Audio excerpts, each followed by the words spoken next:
Rounders was the only school game where teams of boys and girls would be happily mixed together for matches.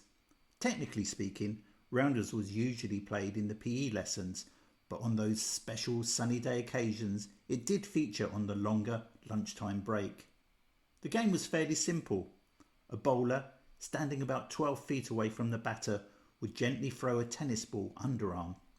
Fast bowling was not allowed, as the unwritten rule was that the batter should be able to hit the ball. Any bowl, too wide, too low, too high, would have to be repeated until the batter actually hit the ball. Being the batter was the most fun. The bat was a small, solid wood bat, similar design as a tennis racket, but smaller. Sometimes a baseball bat would be used at PE lessons, much to the disappointment of all. The ball was harder to strike, and a hitting a home rounder was very unlikely. The use of a tennis racket as the bat was only for the youngest children or the absolute worst player in your class. Once you hit the ball, you had to run around the bases. According to the actual rules, there should only be 4 bases set out as a diamond. However, variations with up to 6 bases set out at unequal distances were fairly common to add a new dimension to the game. For PE lessons, long poles set in metal brackets were the bases, but jumpers and bags worked equally well at playtime matches. To get a rounder, you had to run around all the bases.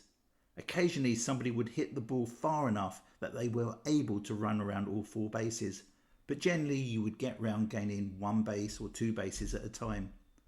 Don't forget, in PE lessons, the teams were just divided in half from the class, so there were at least 15 fielders to try and steer the ball pass. The best players would field just past bases 2 and 3. The worst players were set miles into the outfield where the ball rarely ever landed. To get people out was achieved in one of 2 ways. You could either run them out as they were running between the bases, or more simply, you could catch them out. For younger players, the one hand one bounce rule was allowed, but for seasoned pros in the 4th year junior school, this was frowned upon. The innings would end when 3 players from the batting side were out. This circle of batting and fielding would continue until either the teacher would decide that we needed to go back to class and do some actual schoolwork, or the lunchtime bell would ring. Rounders drops off the curriculum once you get to secondary school. Suddenly, rugby, basketball and athletics become the new exotic sports you have to learn. But that's a shame. Rounders was a great levelling sport which could be played by all abilities. A slight tweak of the rules ensured all could play together in a match.